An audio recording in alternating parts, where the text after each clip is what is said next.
1 2 1 2 testing 1 2. What? Testing 1 2 1 2. I don't know.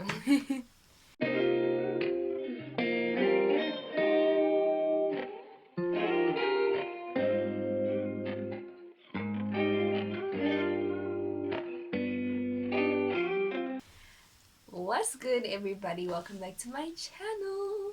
It is your girl Lebo back with another video. If you're new to my channel, welcome. If you're an oldie, welcome back. Thank you so much for coming back. Before we get into it, I need you guys to do one thing and one thing only for me, and that is to hit that subscribe button down below so you are notified that every time I upload a new video. Hi you guys, how are you? I haven't seen you guys in a while. I actually didn't even plan filming today. I'm just taking a break from books and I just felt like talking about this. I'm in a good mood, so I know I won't cry, hopefully. I have a headache too, so I know I won't cry because I don't like crying when I have a headache, and it's just a wild situation. So I'm going to do a quick story time about, as y'all saw in the title, about how I almost died / how I almost got scammed into paying, well, not scammed, how a doctor kind of scared me into going into surgery. So let's start. Okay, so story time vibes. I feel like I should be having like food, but I just ate noodles. I feel like every time I'm here I'm eating noodles. Anyway, I don't know. This was last year in 2019. I don't genuinely understand how to start without exposing parts of my life I don't like exposing to everyone. So, back in 2018, I discovered, well, maybe not discovered, but like came to the realization, because it's always been there, that I have an anxiety disorder. So I have a bunch of used to rapidly. It's not as bad as it was back then now. I used to have anxiety attacks for no reason at any time, any day. Like I could be in class and boop, there it is. And it's there's nothing you can really do because you're in class and you don't want to cause a scene, so you're sweating on your own, you're drinking water, breathing on your own, and your friends look at you shame, dude, I don't know how to help her, but it's whatever, because I also just tell them I'm fine, because I don't like asking for help, Also, I just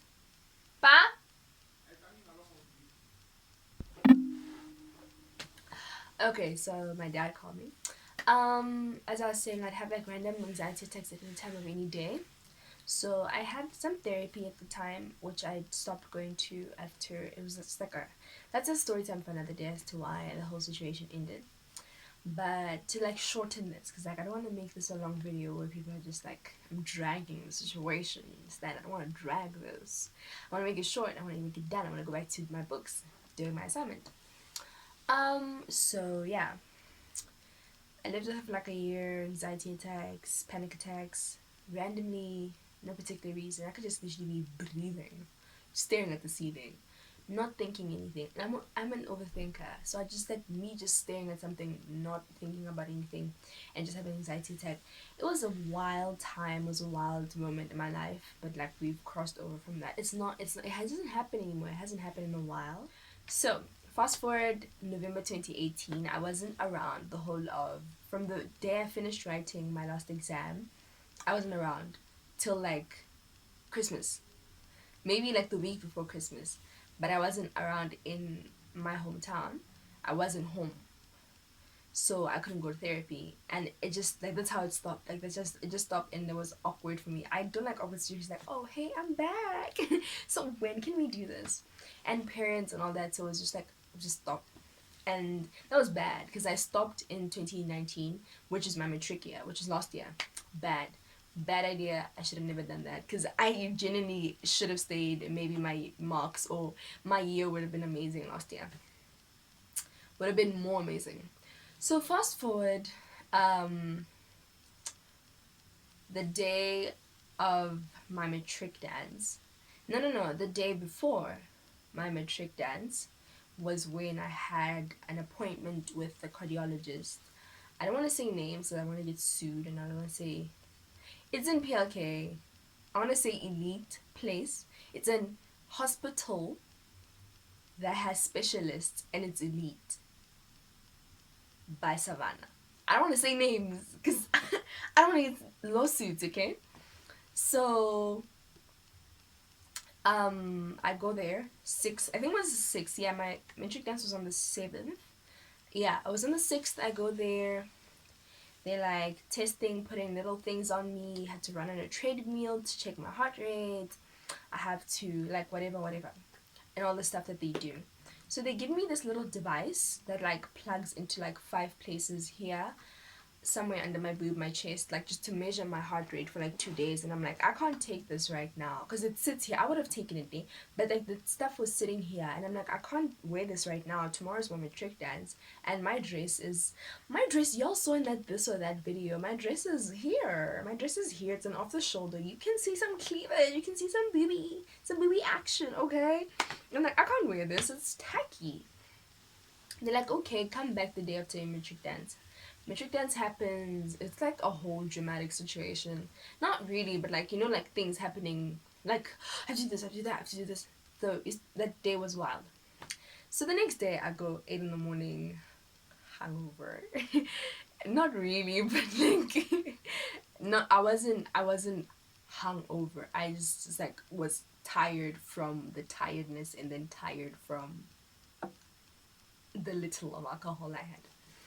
I go to the doctor. They put the little machine on me, and that was a Thursday. So I had it on Thursday, Friday, somewhere mid Saturday. Took it off, and it was a 48-hour thing. So after 48 hours, I would have stopped recording.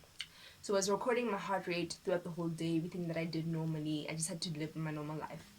So I returned it to the doctors Monday, take it back, and I leave. They call me back. I did blood tests. They wanted me to do blood tests. I tested everything. They're like, maybe it's your thyroid glands. Because a lot of people have heart rate problems and it's probably your thyroid. No. I'm thinking of life science. The thingy. I think the... I want to say, my mind is so wild. The thingy, the hormone goes from here to here. That I can know. That I can say.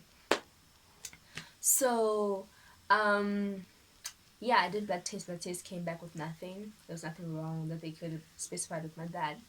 So the tests come back and they're giving me feedback. And the person who's giving me feedback is not the initial two doctors that I dealt with the first time. Those I was comfortable with. Because the first doctor I dealt with the first day, it was the one who was doing the test and the one who was assisting me, like talking to me. She was kind. She was saying, "Well, you're so young. You shouldn't even be here. Maybe it's just a stress situation," which it was. It still is, but you know, I'm learning to deal a lot less instead of like keeping all my stress in. I'm trying to be like more open. Like when I have a mental breakdown these days, I'll like open my notepad on my phone and write down whatever I'm feeling.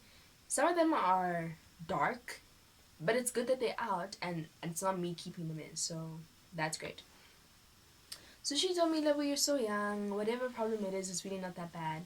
So the day I go to check my results, she's in surgery. So another doctor, there's like 4 of them in one office, right? Like one office space, in the specialist space.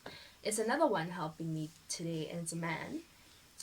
And he tells me all the results, and so at the time, I'm not sure if my heart still does this. I think if it still did, I'd be dead by now.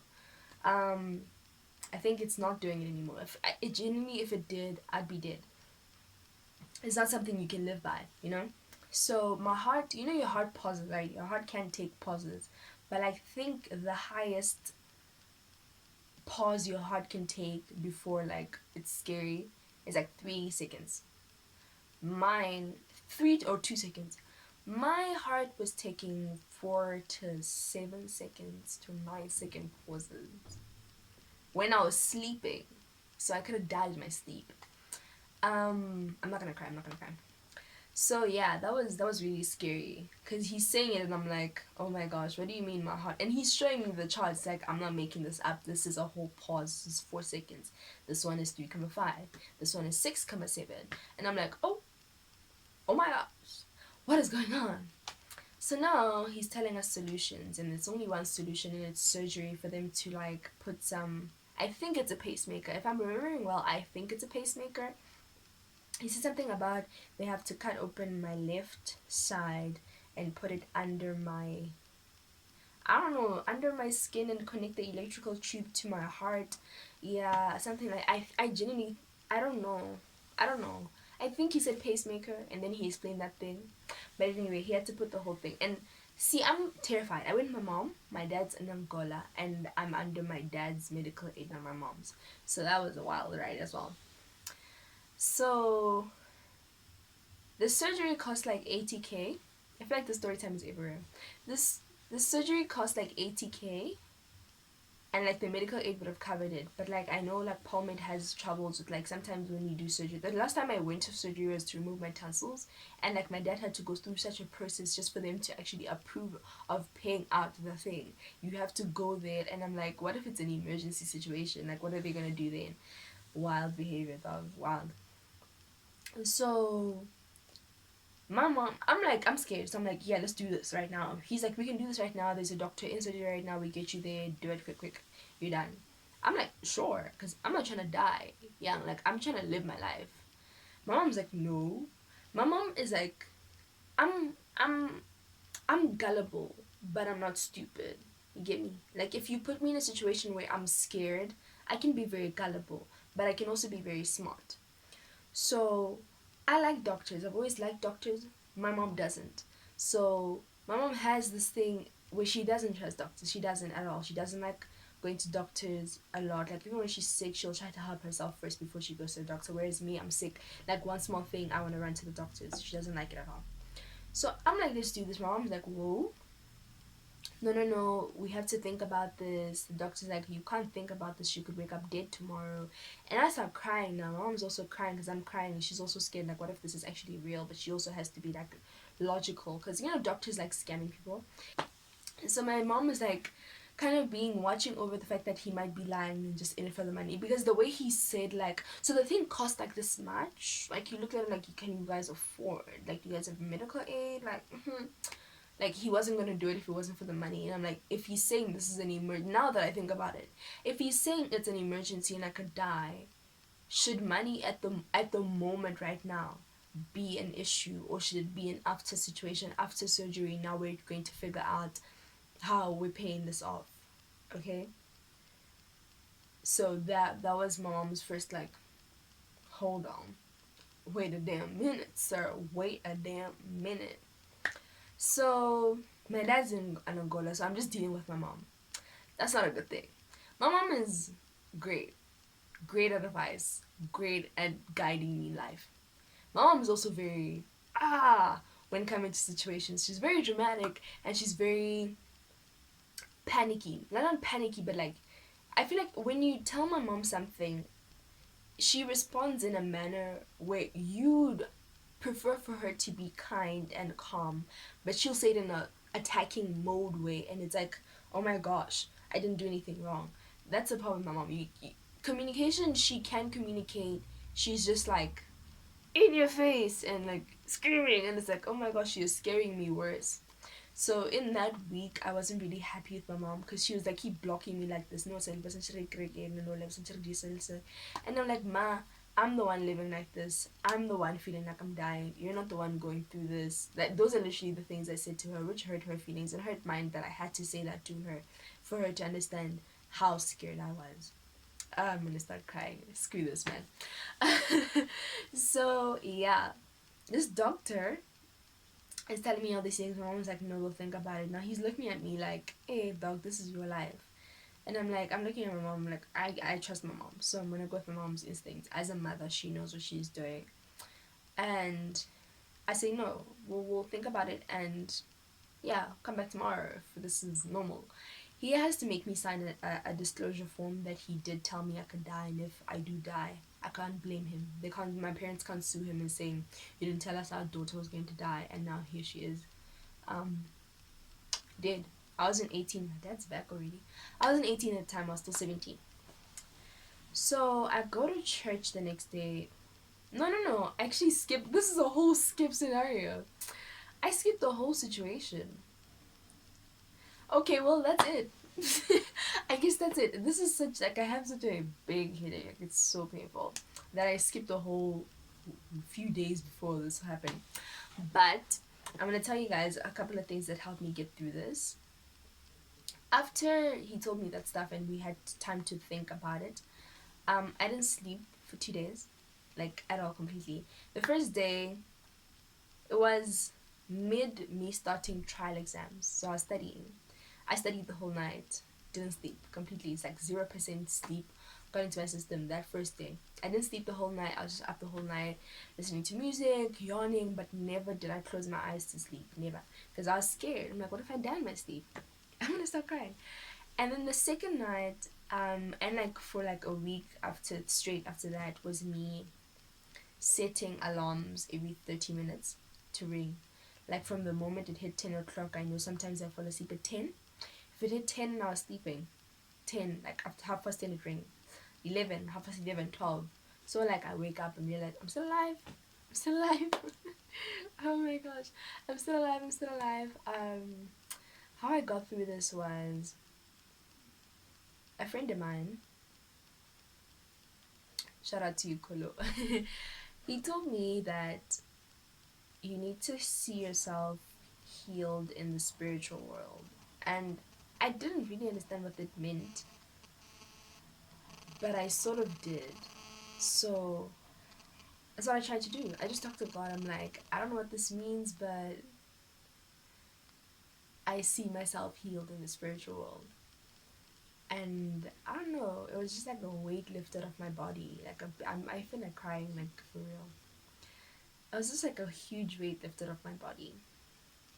That's basically how I dealt with it. And yeah, that was life changing for me. Was just those words that just like healed me. It's just believing and having faith and knowing that you're gonna be okay. Being Christian, of course. If you're a different religion, do that. So it's health. I started exercising. I want to actually guys give you guys my exercise routine, but I have like, I don't know, I have like some it might be might happen, might not, but like I'll see if I give you guys. I'm going to one way or another. I'm going to give you guys my exercise routine. I do yoga, crunches. Is what helped me grow my ass. My ass. It's not big, but it's something there. I can see it now. I can see it now when I wear jeans. I can see it when I wear tights. Ooh. I used to see it was just like, but now it's like, it's not like, but it's like, it's there and it still jiggles. It's not hard. It still jiggles like it always did, even when it was small. Because small booties matter no matter what. Going off track. I'm gonna give you guys my exercise routine. That's what I've been trying to do. As much as healthy food is expensive and I know I cannot keep a healthy food lifestyle, exercising is something I can do. Water. Do you guys see my skin? Water. And self-care. Water, self-care, exercising. Self-care meaning me taking care of my skin, taking care of my hair. I cut off my hair. That was big, guys. In as much as I just did it because I'm like, my hair is dead anyway, let me just start over. It was like a heavy weight lifted off my body. Like I just felt so free. Like the headaches I used to get were gone. I feel like my head was just like heavy. I feel like my head just felt heavy. Like yo, like I cut the hair off and I was just like, wait a minute, why do I feel so okay? Why do I feel my body's fine? My skin looks glorious. But yeah, those are the things that help me get through and writing my feelings down and talking to my friends. I think I've become more closer to my friends and they know more about my mental issues than they did before. And it's like, why didn't you never ever say anything? And it's like it's like it's a weird conversation. What do you say? And for me, it's like a weird thing. Like, what do I just start and say? Oh yeah, I suffer from this and this and that. It's a weird conversation, but yeah. Thank you guys so much for tuning in. This is the end because I'm babbling on right now. I'm so calm in this state as I need to go back to my books. But I will see you guys next time.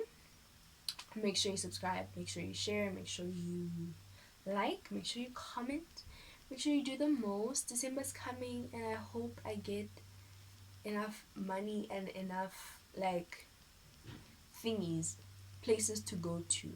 Like I feel like I want a good mental state because there are places for me to go to. I just need the energy and mental state to go to them. So I'm gonna be giving you guys content. So stay tuned. December's coming. I'm gonna be vlogging much more if I do go places. We're still in a pandemic, so I can't really say I'm vlogging much. But there are vlogs coming. There are challenges coming. I don't really be doing pranks, so that's coming. Yeah. Q&As, getting to know me better, life updates, skincare updates. I'm giving you guys everything. I'm giving you guys my life. I'm pouring my everything into this. So stay tuned. I realize I'm talking too much and I'm done here. I will see you guys next time. Stay tuned.